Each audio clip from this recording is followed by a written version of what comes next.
All right, so we're going to do a few things in this session. There's actually two demo sessions that we're going to have this morning. One is we're going to walk through a task owner perspective of the system. So I'm already into an email here, and I'll be talking about this in a minute.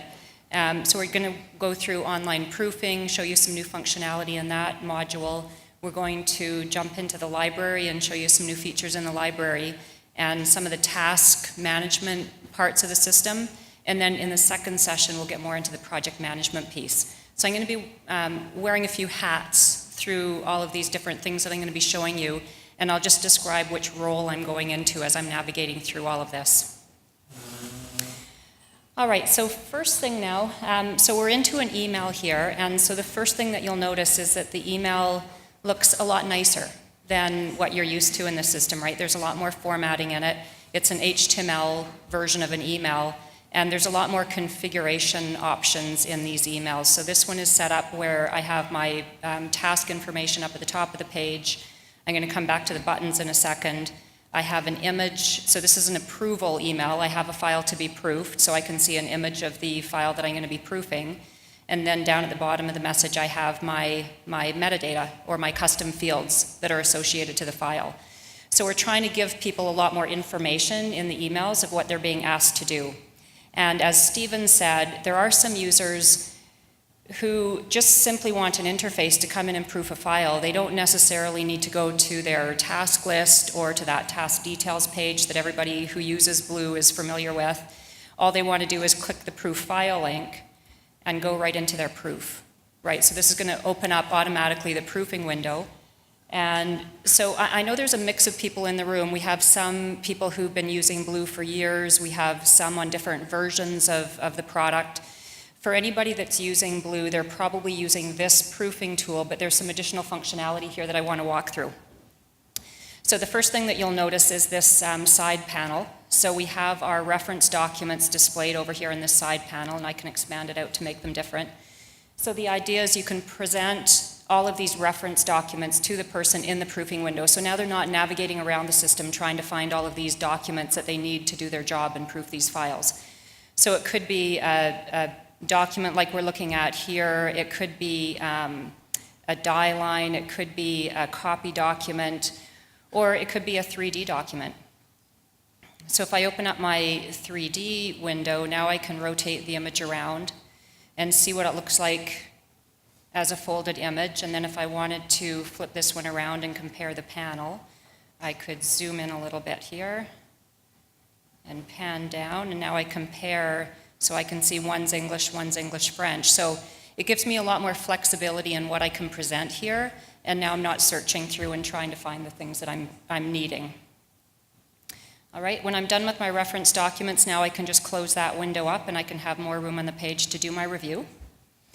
And now there's a couple other things here I want to walk through with you. Now there's two tools here that are actually in our current release, but not everybody might be aware of them, so I'm just going to touch on them really quickly. The barcode reader lets me highlight a barcode, and it'll return to me what type of code it is, the size and the value of it. And then I also have my font reader. So this lets me click on a piece of text within the file, and it'll tell me the font size and style. So for regulatory purposes, if you have something on the pack that must be a certain font size, this can help you confirm that it is. And then also related to text, I'm just going to zoom in here and slide this over.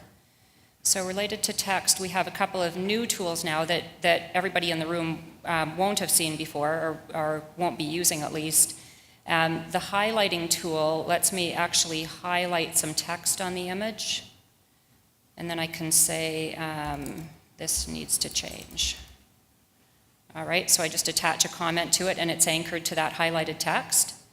And then also I have a text insert tool, so I can highlight some text. So when I highlight this text, the comment opens with the text already inserted in it. So it's basically copying that text out of the artwork and into the annotation.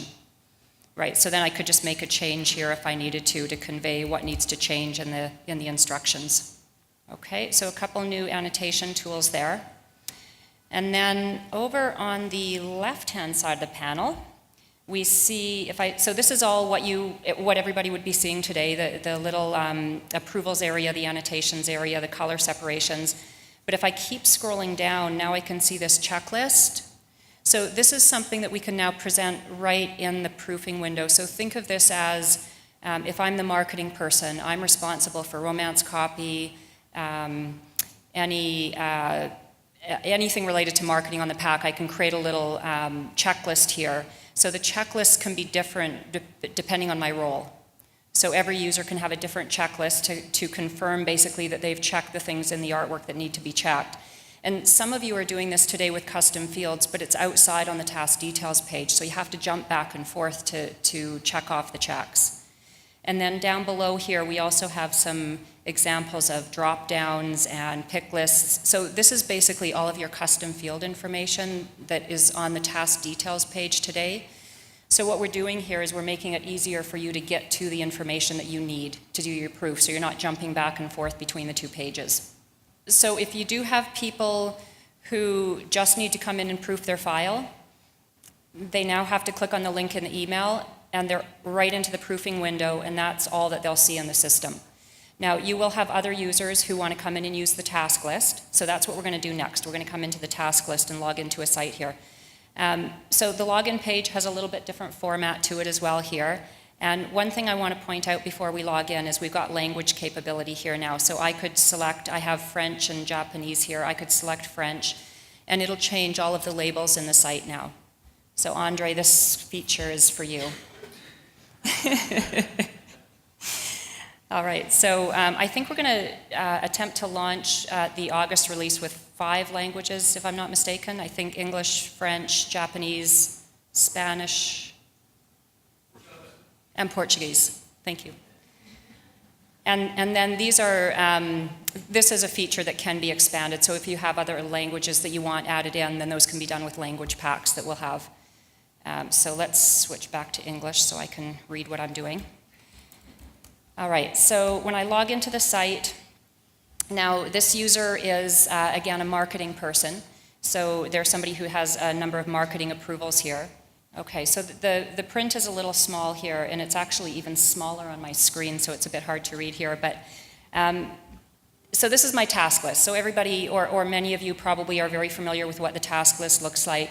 I'm going to start with a couple of features up here and then come back to the detail of the task list. But so the first thing you'll notice here is that the navigation bar seems to be gone, right? This bar at the top of the page is all blank, but it's really just over to the side here. So I can open and close based on this little icon here. So I have projects, task, library. So all of those things that used to be across the nav bar on the top are now down the side. And if I want to keep it open, I can just pin it, and then that'll keep it open as I navigate through the site. So you can either turn it on or off based on how much real estate you have on the page. All right, and then over on the other side here, I have my little initials here, and with my profile, I could add a picture of myself here. So as you see in all of the social media applications and everything, you can now put your picture on the site if you choose to. And then we also have preferences here, so this is your email notices. So these are all of your personal preferences that you can set up today. They're just displayed under this little icon. And then the button over at the far right here, this little question mark, is a help menu.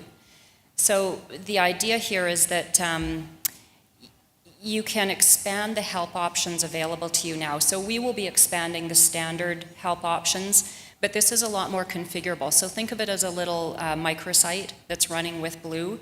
So if you have training videos or things specifically for your organization that you want to load into the help menu, that's a lot easier to do in this release. So you can basically customize this list to whatever's appropriate for you.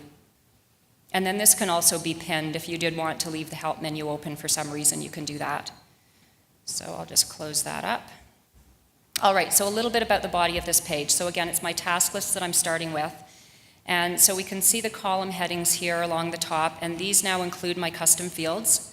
So before, where you used to have to open up another little window to see your custom fields, all of that goes away. And these will be sortable as well, so you can just click on the column headings to resort the list to what you're looking for. Up here on the top side, we have my tasks and all tasks. These are the equivalent of the custom views in the 3 series. So you can basically save a filtered list of tasks, and then it'll just return to you those filters based on what you're selecting here. And then also this keyword search here. So everybody's probably very familiar with the keyword search in the library. This is the same idea. This is very consistent with what you're used to in the library. So now we're bringing the search functionality into the tasks and the projects as well. So you can type in a keyword search, it'll return to you all of the tasks that have that content in it. And then there's also a filtering capability here as well. So again, trying to make finding things in your task list a little bit easier. All right, and then as I scroll down the page here, the other thing that you may have noticed is missing here is the paging. So as I scroll down the list here, it's just giving me a full list of everything that I have assigned to me. So we've removed the paging, and now it's just basically on-demand scrolling on your page. So much more responsive, much easier to move through all of the things that you have assigned to you. Okay, so when I'm ready to look at one of these tasks, I can just click anywhere in the bar, and then what happens over here on the right-hand side is my task details page opens. So less paging around the site to get to what I need to again. I'm just going to close up this navigation window here. All right, so I can see here the thumbnail that is to be proofed. I can see the metadata that's associated to the task and the due date. So it's got all of the same information that you're used to seeing. It's just displayed in a much more easy to get to place. And then I can click through on this page to move down through the tasks that I have assigned to me, right? And when I'm ready to do my review here, I just click on the file and it opens up the proofing window. So again, you see the performance there, it's almost instant. And this is the file that I started with, so it's got a couple of annotations in it already. All right, so that's an approval file. Now I'm going to go down to an upload, what we call an upload reference files task. So this basically means I have some reference documents that I want to upload into the system. So I'm going to slide this over and come into a folder that I have sitting here. All right, so I have a few files in this folder. I'm going to grab DieLine, copy deck, and a brief, and slide all of those into reference files. Okay, so that might have happened so fast that nobody saw it, but what happened here was that 3 files got uploaded. And these are all... Okay, and these are all pretty small files, so I'm going to grab a larger file here. I'm going to grab a 60 meg file. 60 meg, everybody heard that right? And now you can see the scroll bar moving. Right, so the performance in the site is incredibly fast. Yeah. So lots of improvements in this area. So opening up the proofing window, uploading files to the site, navigating down and up my task list, all of that, really huge improvements. All right, so I can see my reference documents here. So basically that's how I can do my task approvals now. So I still have all of the actions buttons here, so you can see all of these different actions that we had before. Those are all still available to you. It's just presented in a different way. So I can close up this window. So there's a number of ways that I can navigate around this page. I can click on it to open the window. I can use this little arrow that you'll see throughout the site as we move around the other parts, and it'll just open up the full task details page. Or I can go back to the task list. So it's a lot more intuitive to move around the project and move around my tasks. I can also expand this window out, and as I expand this, you'll see the metadata fields and the task name are all shrinking up to accommodate the shifting of the page. So there's some logic built into the page to keep track of what stays and what disappears as I move it around. All right, so let's close that up. The other thing you might have noticed here is we still have the green, yellow, red, but it's displayed a little bit differently now. It's a little bit more subtle here with the bars across the side. And then it's also up here, this status bar shows me, it just gives me an overview of how many tasks I have that are on time, at risk, and late. So again, trying to give you a little bit more information very quickly on your overall status of your work in progress. Okay, so from here, we're going to go into the library. So now I'm just going in to search for some content in the library, And I'm going to navigate into a couple of these folders that we have sitting here, and I'm going to find some content. So here we have 8, and this is all of our blue products that we have sitting here, but 8 files that we have sitting here. If I click on one, again, you'll see the side panel open. So you see this consistency now between our library module and our workflow module in the 3 series. The interface was a little bit different, so you had to navigate a little bit differently through the content. But here you're seeing a lot of consistency now, right? So if I click on an image here, the one on the right side automatically shifts to that I'm looking at. So this is the asset details page that I'm looking at now. And again, I have the same kind of window view where I can shift it and change the partitioning on the page if I want to. All right, the other thing that I can do here is, well, first of all, I can download an asset right from here with the arrow, so that's an option that's still available to you. But the other thing that you may have already noticed here is the compare button. So if I click on selection of all the files and then click on compare, now my proofing window has loaded with 2 assets in it. So this is compare outside of a workflow, which I know a lot of people have also asked for, maybe some people in this room. But the idea here is now that I've gone straight into my compare mode, so now I can look at these 2 assets in the compare window. Now, let me just jump back to the library, and I'm going to go back to that 8 file option, select all 8, and now I'm going to go into compare, and now I've just loaded 8 files into the viewer. So again, performance, loading 8 files into the viewer, and it just instantly opened for me. So here now it's comparing. I've got a couple of different ways at looking at what it's comparing here. I have the list down the page here of the files, and so I can compare any one to any other. Or I can open this little film strip down here, and it shows me that it's started on the first 2 that I've selected from that group. So if I click on the 3rd one, it's going to shift to the 3rd and the 4th to do the comparison on. So now I can collect a whole group of files if I want to check on the versioning or what's different between them, and I can just click on them and it'll give me that information.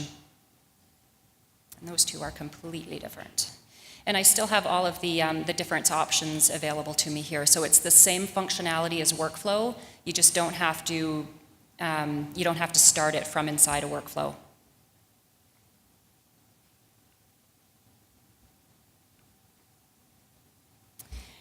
Again, the search bar here, so you'll see this consistency through the site now. You have the search bar and the filtering capability. All of that is going to be the same as what you see in tasks and projects. Okay, so those were the 2 things that I wanted to cover in this session. So we've gone through the tasks, the proofing, and the library. And then in the afternoon, in about another hour, I think, then we'll walk through projects and a little bit more about the project schedule. We've got some really nice stuff to show you in the project schedule and the actually building a process template.